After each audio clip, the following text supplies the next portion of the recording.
Eto na, pagkasangkot ng ating cute na First Lady Sana all. sa Amerika, pinatotohanan ni BP Sara. Ayan na. Bakit tahimik ang media? At isa din po kasi sa nag-update doon dyan sa nangyari ay si Bin Chase ba yun, yung pangalan ng isang OFW na nasa LA. Siya yung nag-update na ano yung nangyari. O eto na, si BP Sara na ang nagsabi na totoo pala yung nangyari. Bakit hindi binalita? Bakit walang balita? O eto, panoorin po natin si BP Sara kung ano yung sinasabi niya tungkol sa ating cute na First Lady Sana all. nung nasa Amerika. Okay, ito yung video. Nung nagkaroon ng malaking krimen sa Estados Unidos na merong namatay dahil sa drug overdose at kung makikita ninyo doon sa police report ay nandoon ang pangalan ni First Lady Lisa Marcos na isa sa mga tao doon sa loob ng kwarto kung saan yung tao ay nag-overdose sa suspected drug overdose sa hotel room at ang daming nakikitang white powder substance na sinabi doon sa police report ay suspected cocaine din ay bigla nilang kinuha si Pangulong Duterte. BP Sara na nagsabi niyan, ha? Pero yung sinasabi po nakaraan ni Claire po dyan tungkol po kay First Lady Lisa Marcos ay sinagot din naman yan yung OFW nga na nasa Amerika, nasa LA, na kung saan ay nag-update po si Din Chase. Eh alam naman natin, itong si Claire ay laging updated sa mga Duterte. Kaya malamang, sa susunod na magsasalita yan, ay baka sagutin niya ito. Pero ito yung nakaraan na kung saan itong si Claire, na tanong tungkol sa issue na yan, eto, sinagot din naman yan ng isang OFW na kung saan may alam di umano sa nangyayari sa LA. Eto yung sinabi niya, oh. Just concerned about the First Lady, Yusek. Wala pa kaming nakikitang video of her that she's back and kung nasan po siya and if she's okay. Yung tungkol po dun sa case na ibinibintang sa kanya. Wala pong katotohanan. Dahil po nung Monday po, dumating po siya dito, kung di po ako nagkakamali, mga 5 o'clock na madaling araw. Dahil po meron po siyang sinansaming video sa amin po, na supposed to be na makakamit niya na pagdating po niya, 5:58 po ang nakaregister po sa akin na oras na aga nga po eh. She's back and ready for anything. Sapa niya yung sikoy, dako na ng bilag mo ra. Ilis tabi, patbang ta sa location. Unsa daw? Unsa ingon? Ingon siya pag pizza G's o Lunes pizza G's, di ba? Kiba pa mo nga nakita ng patay nga lawas pizza utso sa pagsabado? Ha? So guni-guni lang to sa mga tao diri nga nagkagubot diha, diri man hitabo, duol man kini sa moa. Beverly Hilton. Oh. Nagkaguliyang man ang mga tao diha kid na mga fire truck na alas 11 pa lang sa udto, ay alas 11 pa lang sa hapon. Nagkuha na nagkagubot na sila diha kay mo lagi na palga nila nga naipatay nga lawas. So sultian ta mo ha, diri man gud diri sa Quad County of Los Angeles. Lahi kini sa Pilipinas ini mo pwede mabayaran. Ha? Di niyo pwede ma-bribe ang mga authorities diri. So ug kamo part mo sa entourage na namatay sa entourage. Sa tan-aw ninyo, i-let go mo sa syudad without going to an investigation. Pizza utso na matay. Unya di pa pauli mo pizza G's. Sabado ug Domingo walay offices, di pa pauli mo pag Lunes. Sa tanaw ba ninyo inana ninyo kabugo ang yung tanaw sa mga Pinoy? Grabe mo maka-underestimate sa mga Pinoy, oy. Inana ninyo kabugo yung tanaw namo? Part sa mong entourage, namatay ang part sa mong entourage. Usa nila.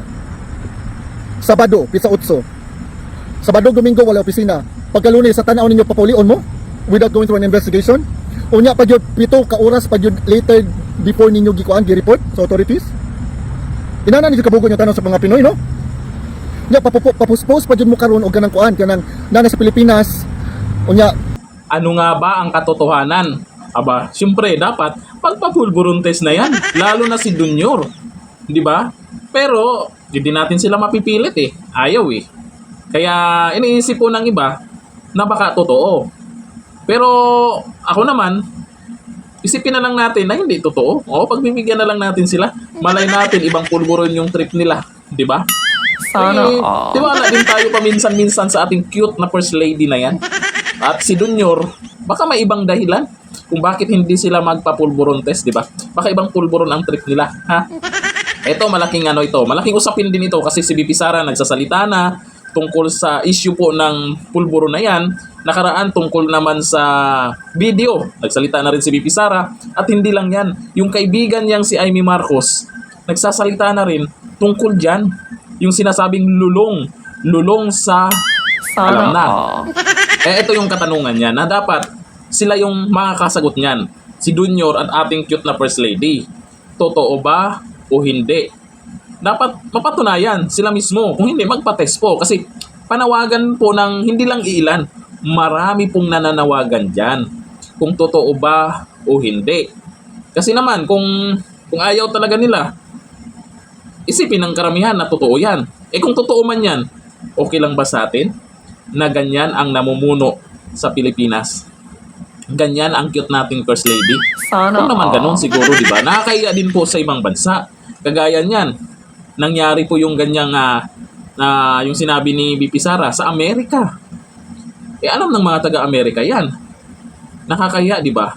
Ito ngayon, napapansin po natin, lahat ng mga usap-usapan, yung mga chismis-chismis lang nakaraan, ito, nagsalita na rin po si VP Sara at matapang na binubuking isa-isa. Unti-unting binubuking habang palapit ng palapit yung halalan, matapang na binubuking niya yung mga issue na yan. Eto lang, kasi balita ko, ayon sa aking panaginip, meron pang malaking pasabog si VP Sara bago maghalalan. Kaya ilang araw na lang, abangan natin kung anong meron. Kung ano yung mga sasabihin dyan ni VP Sara.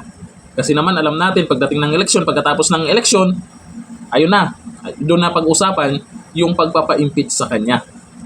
Kaya ang tanong naman dito, sino ba dapat ang ma-impeach? Si VP Sara o si Junior? Kung kagaya nito, sa mga issue na yan, sa pulburon, tapos yung kapatid ni, ewan ko lang kung manalo si Amy Marcos. Kasi kung manalo po yan, ngayong eleksyon, malalaman natin kung talagang seryoso siya sa ginagawa niya. Kasi may kinasuhan na rin siya yung sa pag-aresto.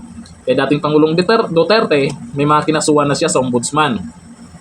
Paano kaya kung hindi manalo? Itutuloy pa rin ba ni Senator Amy Marcos? Yun ang malaking katanungan dyan.